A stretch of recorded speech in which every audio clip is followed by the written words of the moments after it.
She didn't say a single word when she found out, not one, and that silence, that quiet, deliberate, absolute silence, was the thing that undid everything he thought he'd built. Vera Hollis had spent 14 years making herself smaller. Not in the way people usually mean when they say that. Not physically, not socially. Vera was still the woman who walked into a room and drew every eye without trying. She was still the woman who could negotiate a land acquisition over dinner and make it feel like pleasant conversation. But somewhere between the first anniversary and the 12th, she had learned to fold her own opinions away. To tuck them neatly into a drawer like good silverware that only came out on special occasions. To agree rather than push back. To smile rather than question. She told herself it was wisdom. That marriage was a long game, and some battles simply weren't worth the energy. What she didn't realize, not until that Sunday afternoon in November, was that she hadn't been playing a long game at all. She'd been disappearing. The Caldwell estate sat just outside of Kelowna, British Columbia. 32 acres of orchard and lake view that Vera's father-in-law, Robert Caldwell, had purchased in the early 1980s and turned into one of the most respected wine labels in the Okanagan. When Robert died 7 years ago, his son Miles Caldwell inherited the land, the label, the reputation, and the staff of 11 who kept the whole operation running. What the obituaries did not mention, because obituaries rarely do, was that Robert had also left behind a considerable amount of quiet debt. The kind that accumulates when a proud man refuses to acknowledge that the vintages haven't been good, and the export contracts have dried up. Vera had been the one to discover it. 3 weeks after the funeral, sitting alone at Robert's old oak desk with a cup of tea gone cold beside her, she'd gone through the estate accounts and understood immediately what no one else had apparently noticed, or been willing to say. Caldwell Estate Wines was 6 months from insolvency. She hadn't panicked. That wasn't her nature. She'd gone home, poured herself a glass of something from a competing label, a small act of private defiance, and she'd sat down and worked through it. Over the next 18 months, Vera restructured the debt, renegotiated 3 supplier contracts, let go of 2 positions that had been redundant for years, and brought in a boutique hotel group from Vancouver to do a partnership on weekend wine experiences that generated enough new revenue to stabilize the operation. She did this quietly, without press releases or family announcements. She did it because it needed to be done, and because she was the only ones who seemed to understand that. Miles received the credit at the annual Okanagan Wine Awards the following spring. He gave a gracious speech. He thanked the staff. He thanked the legacy of his father. He did not mention Vera. She told herself she didn't mind. That was the thing about being good at making yourself smaller. You got very convincing at it, even to yourself. Miles Caldwell was not a bad man in the obvious ways. He didn't raise his voice. He didn't issue commands. He moved through the world with the easy confidence of someone who had never had to wonder if he was welcome in a room. And that confidence could look, from a certain angle, like warmth. He was generous with friends. He was charming at industry events.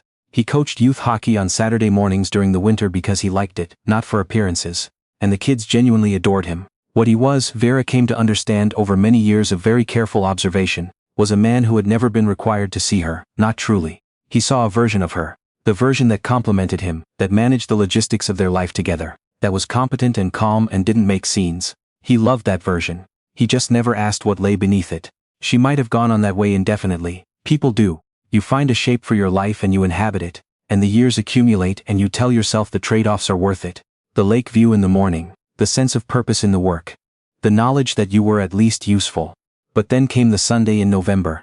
The Caldwells had a tradition of gathering for lunch on the last Sunday of each month at the main house. Miles, his mother Judith Caldwell, his younger brother Seth Caldwell, and whoever else happened to be in orbit at the time. Vera had organized these lunches for 9 years.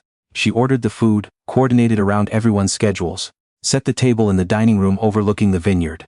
She did this without being asked because no one ever thought to ask. That particular Sunday she'd arrived early. Not because she meant to catch anything. She'd simply forgotten to pick up the candles she'd wanted for the table, and had gone back to the supply room off the kitchen to look for spares. The voices carried from the sitting room on the other side of the hall. She recognized Miles's voice first, then a woman's voice she didn't recognize, then Judith's voice. That particular tone Judith used when she approved of something and wanted you to know it. Vera stood in the hallway for a moment. She didn't move toward the room. She didn't have to. The acoustics of old houses are unforgiving. I want her to be comfortable here, Miles was saying. That matters to me. She already is, said the woman's voice, low and careful. The voice of someone who had rehearsed being easy to like. Good. And then more quietly, but not quietly enough. I just need more time to handle the other situation. The other situation. Vera stood perfectly still.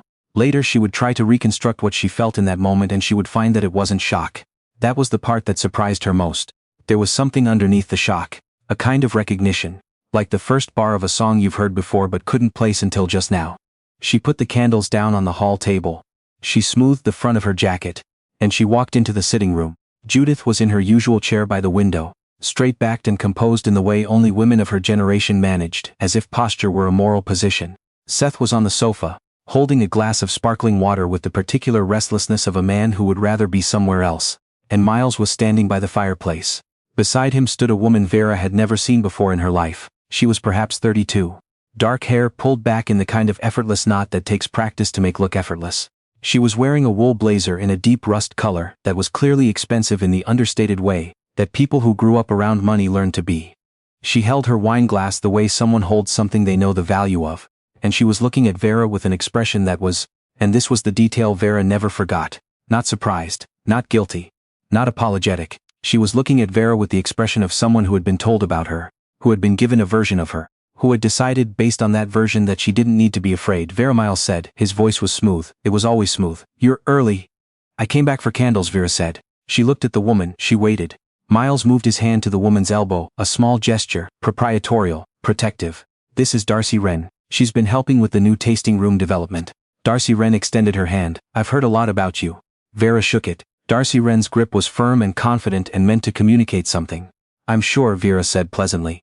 She looked at Judith, who met her gaze for exactly 1 second, and then looked toward the vineyard. She looked at Seth, who looked at his water glass.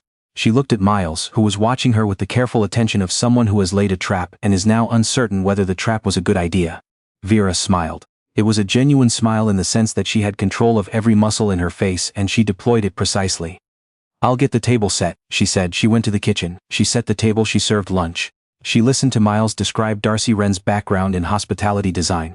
She'd worked with 2 boutique winery resorts in the Niagara Peninsula, apparently, and had ideas for a tasting pavilion that would take the estate to a new level. She listened to Judith ask Darcy Wren questions with the focused interest of a woman wanting an interview she had already decided the outcome of. She listened to Seth make 2 jokes that landed poorly and retreat into his phone. She did not make a scene. She did not ask the questions that were lining themselves up behind her teeth. She did not cry because she was not going to cry. Not here. Not in front of Judith. Not in front of Darcy Wren, who was watching her the way you watch something you've been told not to worry about. She had a second glass of wine. It was from their 2019 Reserve Pinot Noir, which she had personally advocated keeping out of distribution for another year, and she noted distantly that she'd been right about that too. She drove home. She sat in the car in their driveway for 11 minutes. She did not go inside. She drove to the grocery store instead, bought things they didn't need, stood in the cereal aisle for a long time looking at nothing.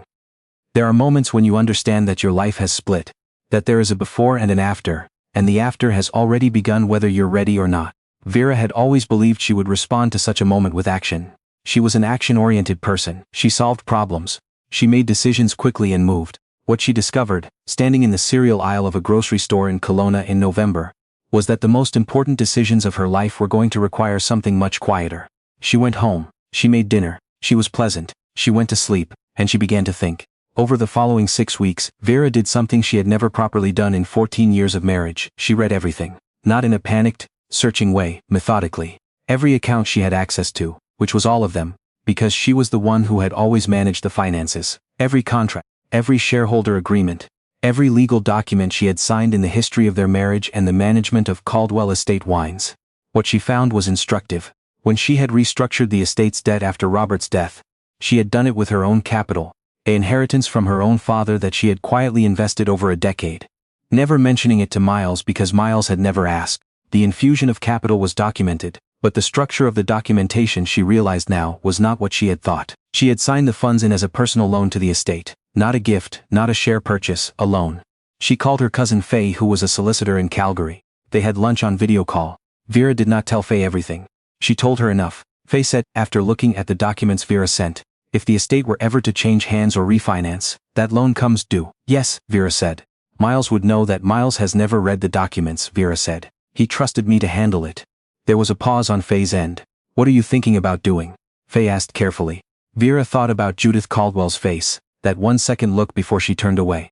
She thought about Darcy Wren's firm handshake and the expression that said, I've been told not to worry about you.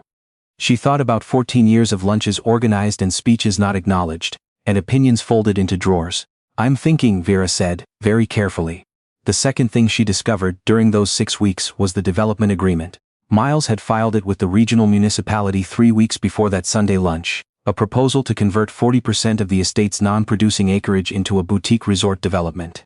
The project lead listed on the application was Darcy Wren's consultancy. The ownership structure of the proposed development entity showed Miles Caldwell at 40%, the Caldwell Family Trust at 20%, and a numbered company at 40% that Vera had never seen before. She did some more reading. The numbered company had been incorporated 14 months ago. The registered agent was a small firm in Penticton. The sole shareholder she eventually traced was Darcy in 14 months. Vera sat with that number for a long time. She had been restructuring the estate's finances, working to secure its future, making herself invisible in the service of something she had believed in. And for at least 14 months, Miles and Darcy Wren had been building a different future. One that included the land, one that included the label, one that included the capital Vera had put in, one that did not appear to include Vera. She called Faye again. This time she told her everything. The third thing, which she learned not from documents but from Seth, who had always been weak in the way that people who feel guilty about their own complicity become weak, eager to be liked, easily moved by anyone who paid attention to him, was that the family had known about Darcy Wren for nearly a year. He came to find her at the estate one afternoon in December, when Miles was in Vancouver for a meeting. He stood in the doorway of the tasting room with his hands in his pockets, and he said, "Vera, I want you to know I wasn't comfortable with any of it." She looked at him. She did not say anything. With the way it was handled, he continued, "The development, the Sunday thing, I told Miles it wasn't right. But you came to lunch," she said. He stopped. "It's complicated. Mom really likes her, and Miles he has his mindset." "I understand," Vera said. "I just wanted you to know that I think you deserve better. I always have." She looked at Seth Caldwell, this man who had known for a year that his brother's marriage was being quietly dismantled and had come to tell her now, in December, after the fact, not with information but with feelings. His feelings, about how uncomfortable he'd been. "Thank you for telling me," she said. And she meant it, because it was useful, and because it cost her nothing to be gracious about it. He left looking relieved. As though he had done something. What Vera understood from Faye's guidance and from her own 14 years of experience managing what she managed, was that the position she was actually in was not the position anyone, not Miles, not Judith, not Darcy Wren, seemed to think she was in. They thought she was the wife, the background, the other situation. What she was, legally and financially, was the person who held the note on the loan that was the single most significant injection of capital in the estate's modern history. She was also, as she confirmed with Faye, a full partner on paper in several of the estate's key supplier contracts, because she had been the one negotiating them at a time when Miles had been occupied with other things, and it had simply seemed efficient for her name to be on the paperwork. The development plan, which Miles had apparently not expected her to read closely enough to understand, could not proceed without her sign-off on those contracts. The resort partnership with Darcy Wren's numbered company would require refinancing that would trigger the loan repayment. The whole elegant structure Miles and Darcy Wren had built was resting without knowing it on Vera's signature. She did not tell Miles any of this. Christmas came and went. Vera cooked. Judith came for 3 days and occupied the guest suite and made remarks about the tasting room renovation being exciting, with the particular enthusiasm of a woman who has already been told the plan and decided to perform surprise for someone else's benefit. Vera let her. Miles was warm and easy in the way he had always been at home, attentive in the surface way that people are when they feel guilty and are hoping the guilt won't be noticed. Vera was pleasant. She was engaged. She had very good manners and she used them. In January, Miles asked her for coffee on a Sunday morning, not the family lunch Sunday but a quiet Sunday early before the light had fully arrived. He sat across from her at the kitchen table and he said, with the seriousness of a man who has been rehearsing something, "Vera, I think we should talk about us." She wrapped both hands around her mug. She waited. "I've been doing a lot of thinking," he said. "About what I want. About what we are to each other at this point." He paused. "I think we've grown apart. I think we both know that." He was watching her carefully. She understood what he was waiting for. The tears or the anger or the accusations. The performance that would make him feel that she was the one falling apart. That the situation was something happening to him. A force of nature he was responding to. "Tell me what you're thinking," she said, quietly. Like she meant it. He looked slightly surprised that she wasn't making it easier for him. "I'd like us to separate," he said, formally. "I think it's the right thing. I want to be honest with you about that." "All right," she said. "All right?" He'd clearly not expected that word. "Miles," she said, setting her mug down gently, "I want to be honest with you too. Before you speak to your solicitor, there are some financial matters you should be aware of." She slid a folder across the table. Inside was a document Faye had helped her prepare. A clear, precise accounting of the loan, the supplier contracts, and what would need to happen, legally and financially, for any reorganization of the estate's ownership structure to proceed. She watched him read. She watched the expression on his face change, not dramatically, not in one moment, but gradually the way weather changes when the front moves in. The confidence settling into uncertainty. The certainty that he had the situation managed softening into something more complicated. This is... He stopped, started again. This is your capital. It was always my capital, she said. I'm sure you understood that. He looked up. She held his gaze and did not look away, and it was the first time in perhaps years that she had held someone's gaze without softening it, without giving them something to land on. What do you want? He asked. And there it was. The question she had been waiting 14 years for someone to think to ask. She told him. What followed was not a war. Vera had no interest in wars. They were inefficient and damaged everyone, including her. What followed was a series of very calm, very thorough negotiations conducted over 8 weeks, with Faye in Calgary and Miles's solicitor in Kelowna, and a mediator they agreed on jointly because Vera had suggested it and Miles had enough of his own guilt to agree. The estate she released. She had not built it and she did not want it. What she took was the repayment of her loan, with interest which the estate had to refinance to accomplish. The development project with Darcy Wren's numbered company was put on hold indefinitely because the refinancing tied up the capital that had been earmarked for it. She took her name off the supplier contracts in exchange for a settlement she did not discuss publicly. She also took the cottage. It was a small thing in the context of the estate. A 3-bedroom cedar cottage at the north end of the property, on the lakeside, that had been on the land when Robert Caldwell bought it, and had been used variously as a guest house and a storage facility, and finally for the past few years as nothing much at all. Vera had always liked it. She had a legal basis for claiming it as a residential property and she used it. Miles did not contest it. By that point Miles was dealing with the reality of what the refinancing had done to his liquidity, and what the delayed development project was doing to Darcy Wren's patience, and Vera suspected, though she did not know and had no interest in speculating, that things between them were more complicated than they had appeared from the outside. She moved into the cottage in March. The lake was still cold and the birch trees hadn't leafed out yet, and the mornings were gray and still in the way that early spring mornings in the Okanagan are, which is to say beautiful in a quiet way that requires you to stop and actually look. Faye came to visit in April and they had wine on the deck, a 2018 Chardonnay from a small producer in the Similkameen, nothing to do with Caldwell, and Faye said, "Are you all right?" Vera considered the question seriously because Faye deserved a serious answer. "I'm better than I've been in a long time," she said. "Even with all of it?" Faye meant the process, the negotiations, the particular exhaustion of dismantling a life you'd built, even with all of it. She thought about the Sunday in November, the hallway, the voice carrying through the old house, the moment when she had understood, all at once, what the shape of her life had become, and more importantly, what she was going to do about it. "I think," Vera said slowly, "that for a long time I made the mistake of believing that being indispensable was the same thing as being valued. They're not the same thing. Not even close." Faye was quiet. "I was useful," Vera said. "I was extremely useful. I made it enough, in my own head, because the alternative was acknowledging something I wasn't ready to look at." The light was changing on the water. It did this in the late afternoon, moved from flat gray to something warmer, almost amber, a quality of light that photographers drove from the coast to try to catch. "But you looked at it," Faye said. Eventually Vera said, "I looked at it." Seth texted her sometimes, not often. He had the decency to keep it brief. "Hope you're well" was the general territory of it, and she replied in kind, because she wished him no harm. Only the personal growth that would require him to be uncomfortable, which was not something she could manufacture for him. Judith Caldwell did not contact her. Vera had not expected her to. Judith was a woman who had survived her life by choosing the winning side early and committing to it without looking back. Vera understood this. In the abstract way you can understand something you find genuinely sad. What she heard, through Faye and through the particular social geography of a small wine region where everyone knows everyone, was that the development project had been scaled back significantly. The boutique resort had become a modest tasting pavilion, more in line with what the estate's post-refinancing budget could support. Darcy Wren's involvement had changed character in ways she didn't inquire about further. She didn't feel satisfaction about this. Or rather, she noticed something that might have been satisfaction, and then set it down, because she had decided she was not going to organize her emotional life around what happened to Miles Caldwell. That would be another form of making herself small, giving his story the central gravity it didn't deserve. She had her own gravity now. She was learning to inhabit it. In May, she had a meeting with a producer from the Similkameen she'd been introduced to through an industry contact.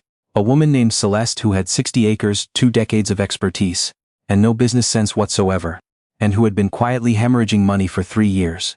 Vera drove over the mountain, tasted through 6 vintages in a dusty barn that smelled of oak and summer, and understood by the 3rd glass that she was looking at something genuinely exceptional being wasted. She told Celeste she'd like to talk about what a management partnership might look like. Celeste looked at her with the particular wariness of someone who had heard too many proposals from people who didn't understand what they were proposing. "What do you know about wine?" she asked. Vera thought about 14 years. About the 2019 Reserve Pinot Noir she'd argued for holding back, and been right about. About the supplier contracts she'd renegotiated in the middle of grief. About the mornings she'd spent at a desk making a business viable that would have collapsed without her. And the spring banquet where she'd sat at the back of the room and watched her husband accept an award for it. "Enough," she said. Celeste laughed. It was a short, surprised laugh, the kind you make when you weren't expecting to find someone worth talking to. "All right," she said. "Tell me what you're thinking."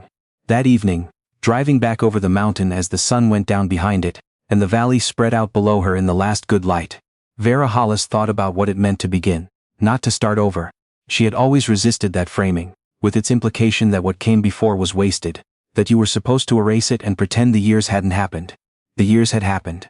They had made her exactly what she was. Someone who knew how to read a room and a contract and a balance sheet and a barrel sample. Someone who had learned at considerable cost the difference between being useful and being seen. She was not going to waste that. The road curved. The valley disappeared and then reappeared, wider at the next bend. She had the windows down despite the cold because she liked the air coming in. The smell of pine and creek water and the particular freshness of a spring evening at elevation. She had a cottage on a lake. She had a meeting on Monday with Celeste's accountant. She had Faye's number and a decade's worth of industry relationships, and a very clear understanding of her own legal position. She had a 2018 Similkameen Chardonnay open on the kitchen counter that she was looking forward to finishing. It was, she thought, not dramatically. Not with the heaviness of someone making a speech. It was enough, it was more than enough. It was in fact exactly what she'd made it.